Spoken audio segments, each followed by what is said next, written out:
Typical Nation, it's happening. I had to put this post-recorded message into the pre-recorded segment. Last night, Ian McGinnis's legal team filed a motion to stay his sentence based on what they describe as a newly discovered Brady violation. And if you don't know what that means, buckle up. A Brady violation is when the government, yep, the same one prosecuting him, fails to disclose evidence favorable to the defense. It's not just a legal technicality, it's a constitutional requirement. When they hide that kind of evidence, it's not a mistake, it's cheating. This isn't just about paperwork error. It cuts to the heart of whether this conviction was ever fair to begin with. And trust me, there's a lot more to this story that I just can't get into just yet. But know this, I'm watching, I'm digging, and I'll be breaking it all down soon. And remember, Larry McDonald went to prison for paperwork violations. Maybe there's hope for the prosecutors to get prosecuted as well. Stay loud, stay skeptical, stay tuned.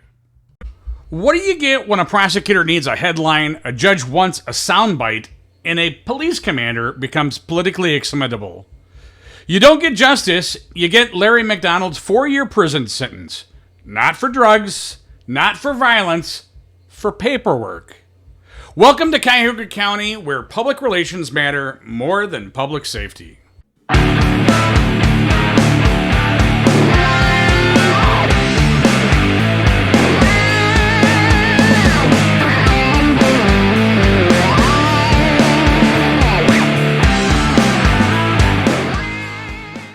Let's be clear about something up front. I'm not here to defend bad cops. I'm here to expose bad systems. And when justice systems decide to shoot up as a PR stunt to prove a point, you better believe I'm going to be the guy throwing a spotlight on it. So let's talk about Larry McDonald, former commander of East Cleveland Police Department, and if the Cuyahoga County Prosecutor's Office is to be believed, the ringleader of all evil, the architect of a 2-car apocalypse, and the reason your grandma's soup didn't taste right last week. Now, this is going to be a hot topic. There's going to be a lot of hate. I can tell this already because for whatever reason, as chief of police and having Larry McDonald in my police department, I took a lot of heat about Larry McDonald. Older people loved him. Community policing officer extraordinaire. Younger people did not like his attitude and didn't like his bravado. So, I know I'm going to get heat out of this, but I don't care because the reason that he was sent to prison is unconscionable. His crime, a pursuit. 2, technically. He didn't shoot anyone. He didn't choke a guy on camera. He didn't plant dope or fabricate a warrant. But he did what cops sometimes do in high-stakes moments. He chased people. And now he's sitting in a prison cell for 4 years, convicted on a grab bag of non-violent charges, usually reserved for internal discipline or a firm slap on the wrist. Meanwhile, the same county hands out probation like Halloween candy to fentanyl dealers and repeat violent offenders. But sure, let's lock this guy up for not filling out his paperwork fast enough. This isn't justice. This is a hit job with a badge. Let's start with the charges because once you see what actually landed Larry McDonald behind bars, you're going to wonder if you were still in America or if we've slipped into some Kafka meets Twitter version of justice where perception trumps law. So, tampering with records, F3. So, what is this really? In Ohio, that's when someone falsifies, destroys, removes, conceals, or otherwise alters a writing with purpose to deceive. Sounds serious, right? Until you realize that in 90% of government jobs, that's just called Friday. More to the point, the tampering was tied to McDonald's failure to document a pursuit in real time. No one's claiming he forged evidence or deleted dash cam footage. He didn't hit submit fast enough. That's what we're locking up cops for now. Tampering with evidence, F3. Same level of felony. Same pile of prosecutorial nonsense. He didn't destroy a murder weapon. He didn't toss a gun into a river. He allegedly failed to properly disclose all pursuit details in a timely fashion. Again, discipline-worthy? Maybe. Prison-worthy? Only if you're playing to the gallery. Telecommunications fraud, F5, felony 5. This one sounds scary until you find out it's tied up to the same reporting issues.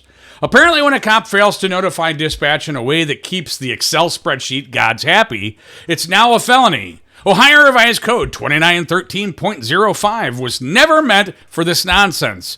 It was meant for people running scams and stealing identities, not overworked cops radioing a pursuit the old-fashioned way. Obstructing official business, a misdemeanor of the second degree. Ah, yes. Because we didn't like what you did charge.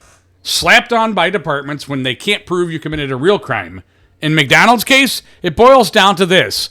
He didn't coordinate enough during a foot chase. Shocking, I know. Lock him up and throw away the badge. Dereliction of duty, misdemeanor of the second degree. Basically, this is the charge for you didn't follow our 400-page manual in the exact order we like. Prosecutors love it because it sounds dramatic. Voters eat it up because it sounds like the guy fell asleep in the squad car. In reality, it's used when departments want to make someone the fall guy, but can't actually prove wrongdoing. So let's talk about the heinous criminal activity that allegedly made Larry McDonald such a threat to society that he needed to be caged for 4 years. Longer than some judges in Ohio give out for felony assault. Ready? Buckle up. It's about police chases. Yes, chases. 2 of them. Welcome to Cuyahoga County version of Making a Monster. Pursuit number 1, March 25th, 2022. The one that ended in a fatal crash. Let's set the scene. A 20-year-old suspect flees East Cleveland Police Department. McDonald initiates a pursuit. According to prosecutors, he didn't notify other officers or dispatch fast enough. Euclid PD wasn't given a proper heads up, and by the time the pursuits ended, the suspect had crashed into multiple cars, tragically, fatally. Now, should a supervisor have coordinated better? Maybe. Should the whole pursuit policy be reviewed? Maybe. But here's what the county leaves out of their sad violin music. The guy fled on his own. He made a choice. He drove into traffic. Yet somehow, McDonald is the one doing time. We're holding commanders responsible for the outcomes of other people's crimes now. You'd think that he kicked the guy into the dashboard himself in the way the prosecution spun it. Did he violate pursuit protocol? Maybe. Did he physically harm anyone? No. Was his conduct criminal under Ohio law? Only if you rewrite the law using feelings. Pursuit number 2 happened on March 12th, 2023. He was at a bus stop. Same story, different spin. A 42-year-old suspect flees. McDonald gives chase. The vehicle crashes into a bus stop in Cleveland. No one's seriously hurt. But what was McDonald's sin this time? He allegedly witnessed the crash and failed to radio it in properly. That's it. That's the big crime. Forget for a second that most citizens think of obstructing justice as, say, hiding a murder weapon or threatening a witness. No. Cuyahoga County prosecutors want us to believe that a cop not calling in a bus stop crash fast enough is a felony-level cover-up. Maybe next week they'll indict someone for writing a sloppy daily log. The narrative shift from admin screw-up to corruption. Let's be real. Both of these pursuits could have been handled better. But that's not the issue. The issue is that these incidents, at worst, warrant internal discipline. Maybe a suspension, maybe demotion. Not felony convictions. Not 4 years in prison. What really happened here is this. East Cleveland PD was already in the national hot seat. Over a dozen officers were under investigation. Some, very few, for good reason. In fact, some of that accountability was sparked by my own internal affairs efforts when I wore the badge.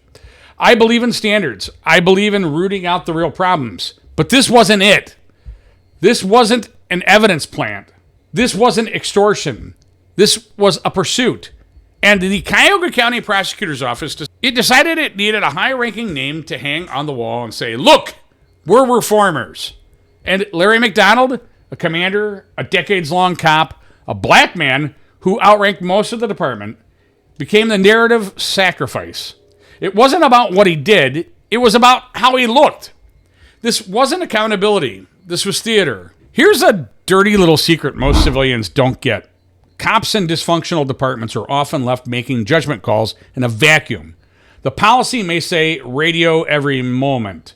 But when the radio is down, or you're juggling 5 things at once, split-second decisions happen. And commanders like McDonald, they carry the weight of that chaos. Every choice becomes retroactively criminalized if the outcome is messy enough for media clicks.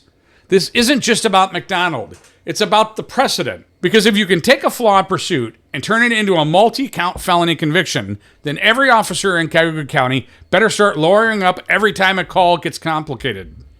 McDonald didn't lie on a warrant. He didn't plant evidence. He didn't lay a hand on a suspect. He didn't even deny what happened. His crime was doing the job imperfectly, while wearing a badge in a city where imperfection is only punished when it's politically useful.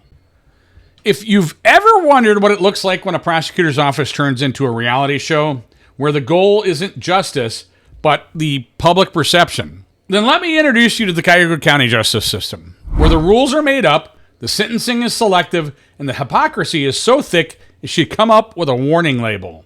Let's talk sentencing math for the wrong kind of offender. Larry McDonald, nonviolent, no prior record, no stolen money, no drugs, no assaults, got 4 years. Now compare that to some of the other folks passing through the same courthouse. A guy who assaults his girlfriend and breaks her jaw, 2 years suspended. A fentanyl trafficker with multiple priors, 3 years, plea bargain to an 18-month sentence. A judge's drunk relative caught with an unlicensed firearm. Diversion program, no record. But Larry McDonald, a commander with decades of service, now permanently banned from policing, publicly dragged, convicted of nonviolent paperwork and policy violations. 4 years in prison. Make it make sense. The McDonald sentencing isn't just harsh, it's inconsistent with Ohio law. Let's break down how Ohio actually sentences people for the crimes Larry was convicted of. Tampering with records, F3. Statutory range is 9 to 36 months. First-time nonviolent offenders routinely get community control. Courts are instructed to presume non-prison sanctions unless the offender possesses a threat to public safety. That's Ohio Revised Code 2921.12 and a little bit of 2929.13B1A. So let's talk about tampering with evidence. F3, same range, same presumption. Even in cases involving drugs or petty theft, judges often go probation with conditions, not prison. Telecommunications fraud, F5, sentencings range from 6 to 12 months and almost always results in community control unless it's part of a large financial scam. McDonald's case, it was a glorified miscommunication. Obstructing official business and dereliction of duty, M2s, both misdemeanors, jail is optional and extremely rare.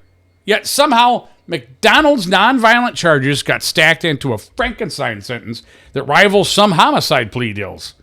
This wasn't about the law. This was about sending a message, and that message was, we're cracking down on East Cleveland, even if we have to contort the law to do so. The prosecutorial spotlight was never about justice. McDonald's sentence wasn't about public safety. It wasn't about precedent. It wasn't even about the letter of the law. It was about optics. Cuyahoga County prosecutors wanted to make headlines. The media was circling. What they needed was a visible name and a high-ranking title that could slap on the press release, and they found it in McDonald. They didn't just prosecute, they made an example out of him. It didn't matter that his crimes were administrative in nature. It didn't matter that no one was hurt by his actions directly. It didn't matter that what he really violated was a policy manual, not a person. Because this case wasn't about applying justice evenly. It was about controlling a narrative. The consecutive sentencing trick. Here's where it gets really shady. Most judges, especially for nonviolent, first-time offenders, order concurrent sentences. That means if someone is convicted on 3 charges with a maximum of 3 years each, they serve them at the same time. But if you really want to play tough guy justice, you stack them consecutively. Charge 1 runs its full course before charge 2 begins. That's how you turn a bad day into a prison term that would make a carjacker blush. That's what Judge Sherry Midday did to Larry McDonald. Not because it was legally required, not because the facts demanded it, because it looked good on a press release that her husband was writing.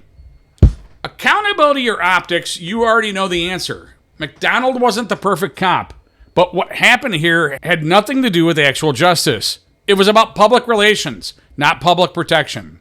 He wasn't sentenced for his conduct, he was sentenced for his visibility. Because in Cuyahoga County, the punishment isn't always about the crime, it's about the headline.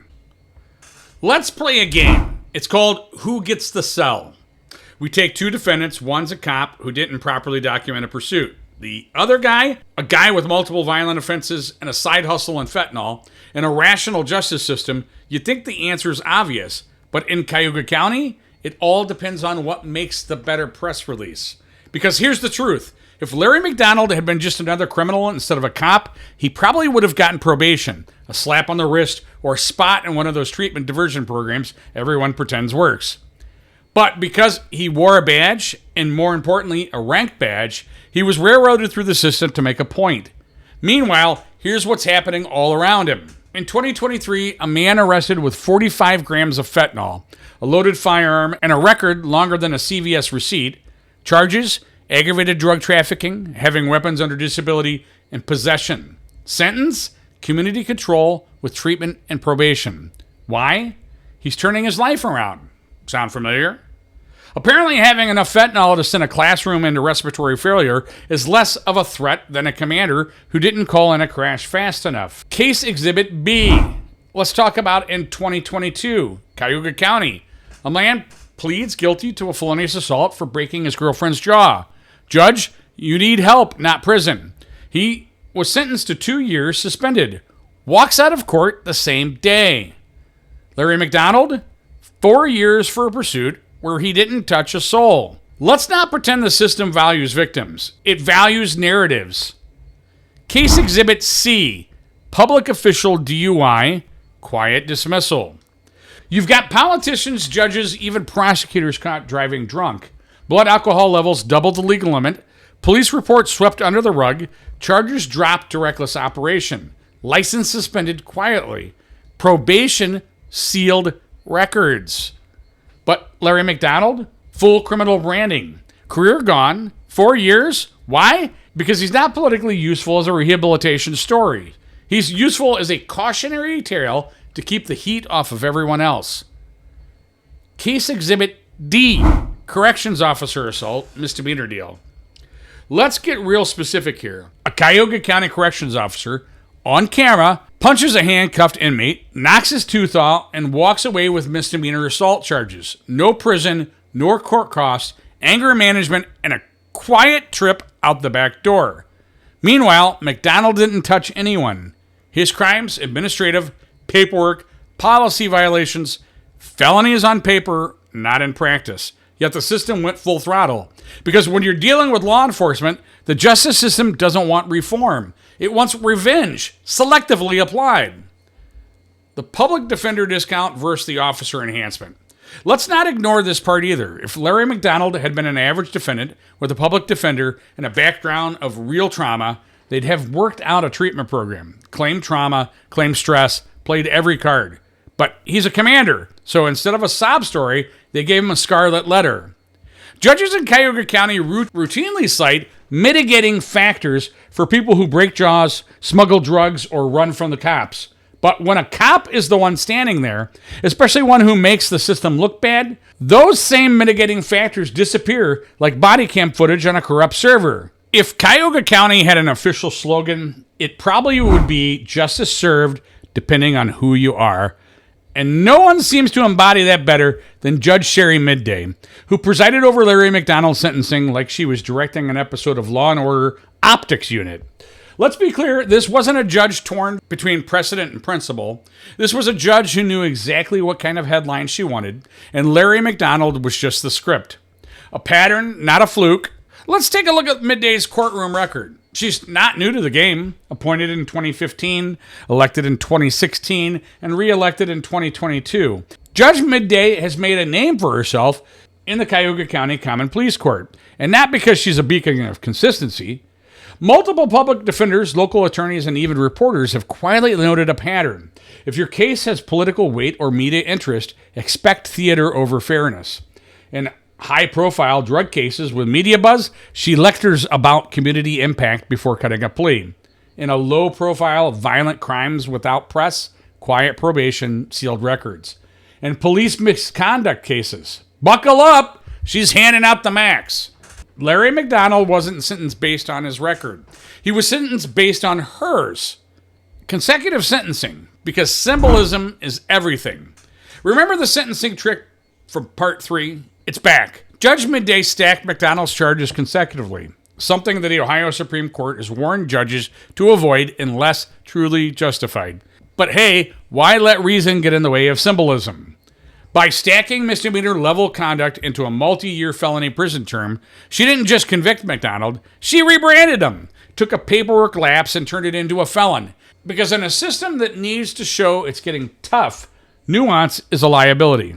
Where was this energy on other cases? Let's revisit the correctional officer who punched a cuff inmate and knocked out a tooth. Guess who presided over that? You're right, Judge Midday. The result? Misdemeanor charges, no prison, just a don't do it again, and a whisper into obscurity. So let's get this straight. Knock someone's tooth out in custody, and you get court costs. But radio in a pursuit late and forget to send an email, and you get 4 years. This isn't justice. This is branding. In Judge Midday's courtroom, it seems branding trumps balance. Politics on a road. Midday didn't just sentence Larry McDonald. She positioned herself. There's no way around it. This was a career move. A look how tough I am on cops moment. Tailor-made for campaign mailers and editorial nods. She got to look decisive. Reformist. Tough on the very institution she swore to uphold until it became politically inconvenient. And that should terrify you.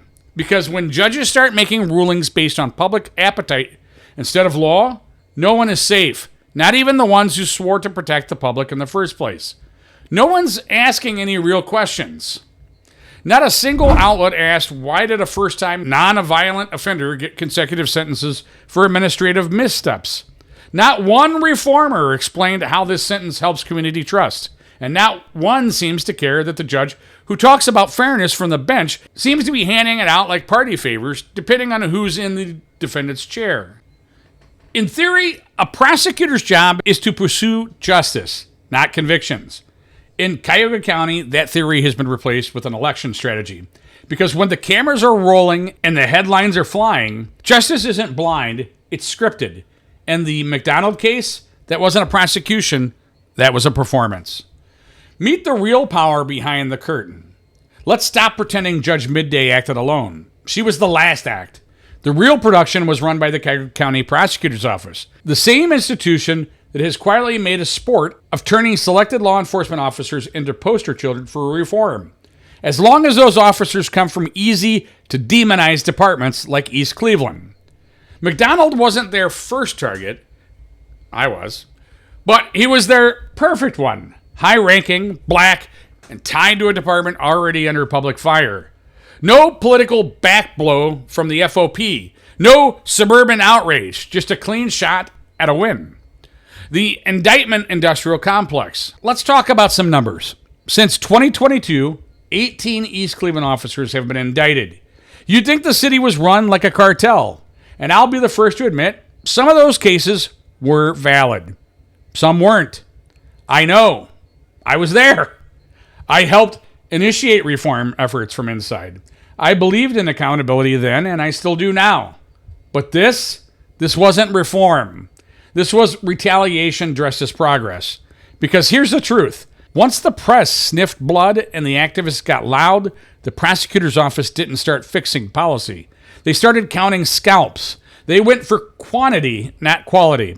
Every badge they could stack up in a charging document became another bullet point for reflection speeches and look how tough we are campaigns. Larry McDonald was never the goal. He was the example.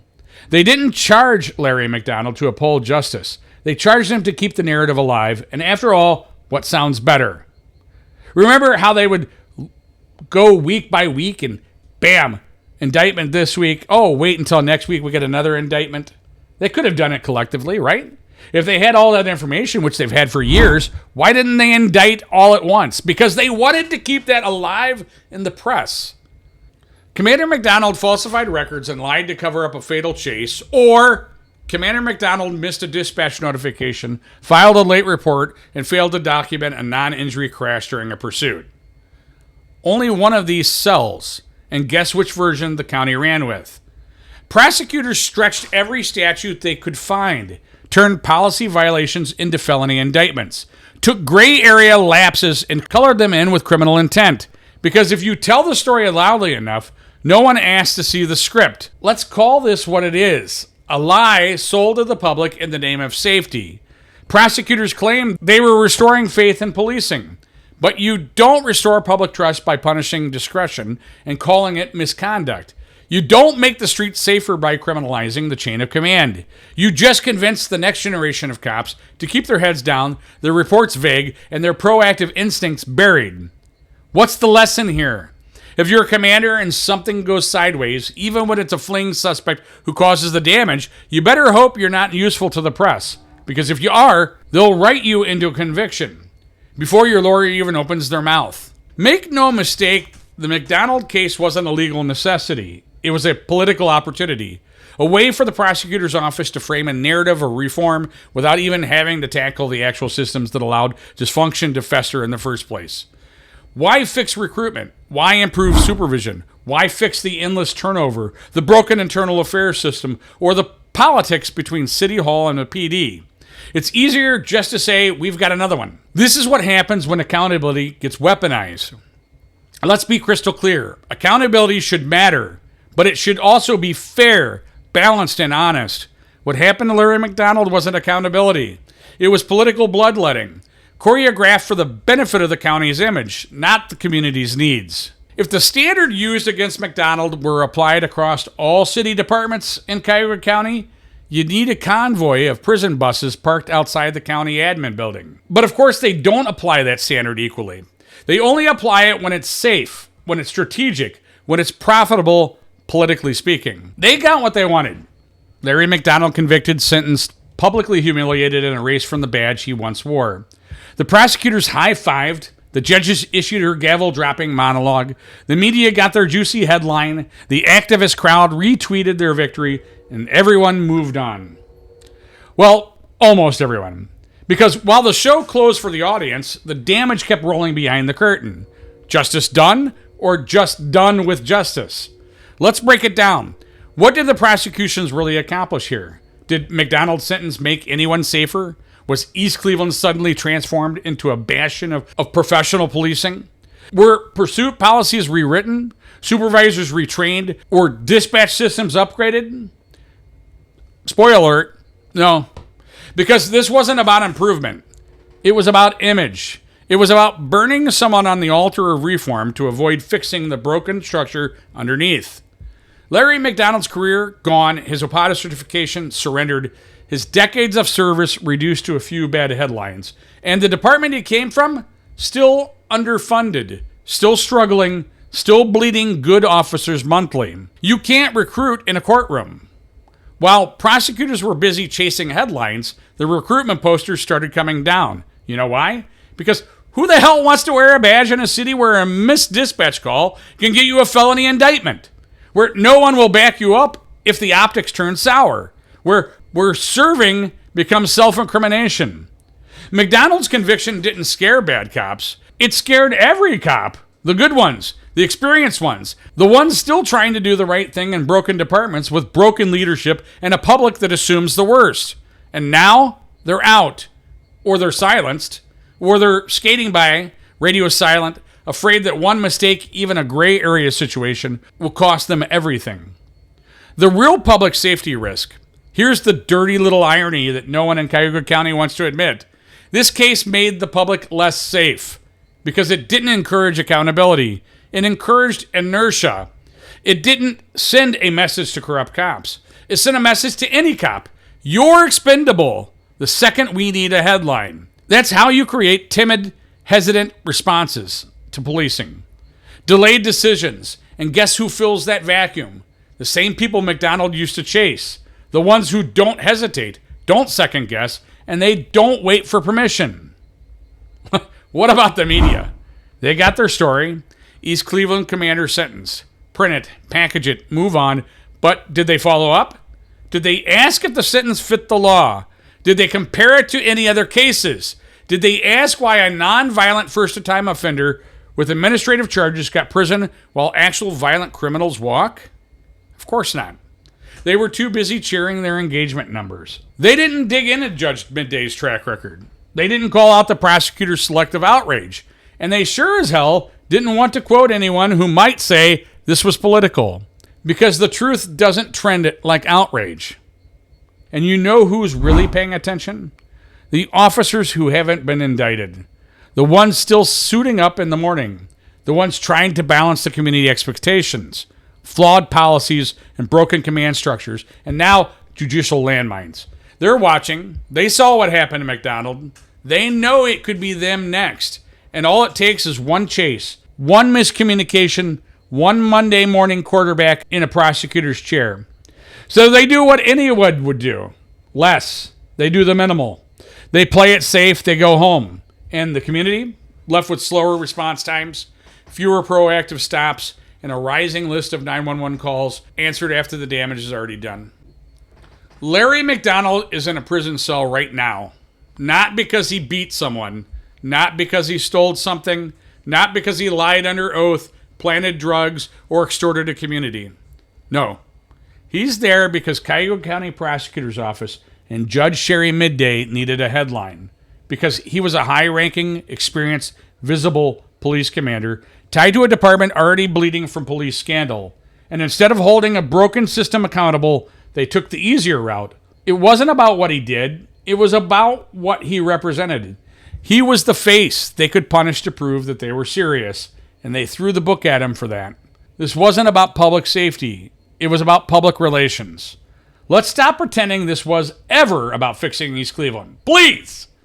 If it was, we'd be seeing a full overload of hiring practices, accountability systems, interagency communication, and support for officers expected to do too much with too little. Instead, we got a made-for-media conviction, a sentence more severe than most felonious assaults, a 4-year warning label slapped onto every badge in Northeast Ohio. You're next if politics line up right. The consequences are already here. The ripple effects of this show trial are already hitting.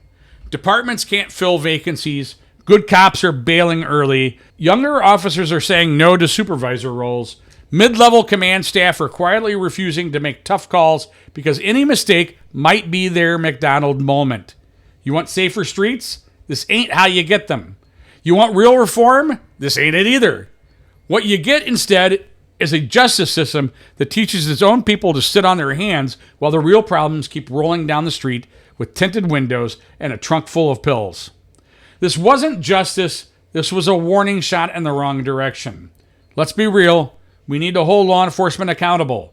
But we also need to protect the ones doing it right. McDonald didn't kill anyone. He didn't harm a suspect. He didn't cover up a crime. He didn't steal from the department. He didn't lie in court. His offenses were procedural, administrative, internal affairs at a best level mistake. And yet he was sentenced as if he was a predator. Because in Cuyahoga County, wearing a badge isn't a defense, it's a liability. So what's the message? To cops, shut up, sit down, and keep your head down. Don't lead, don't make decisions, don't act unless you have a signed permission slip and a camera crew. To criminals, the command staff is afraid to chase you, especially in Cleveland. Enjoy the head start. To the public, you got your pound of flesh. Now watch what happens next. My final word. Larry McDonald's story is a cautionary tale, but not for the reasons prosecutors wanted. It's not a lesson about police reform. It's a lesson about what happens when prosecutors, judges, and media personalities conspire to create a scapegoat in place of solution. You want to fix broken systems? Start with the ones doing the charging, not the chasing. Because if justice can be twisted this easily, if it can be sold for a press conference and re-election, then nobody's safe. Not you, definitely not me, and sure as hell, not the next cop who decides to act when the radio goes silent. Be loud, be heard, shake the system until the truth falls out.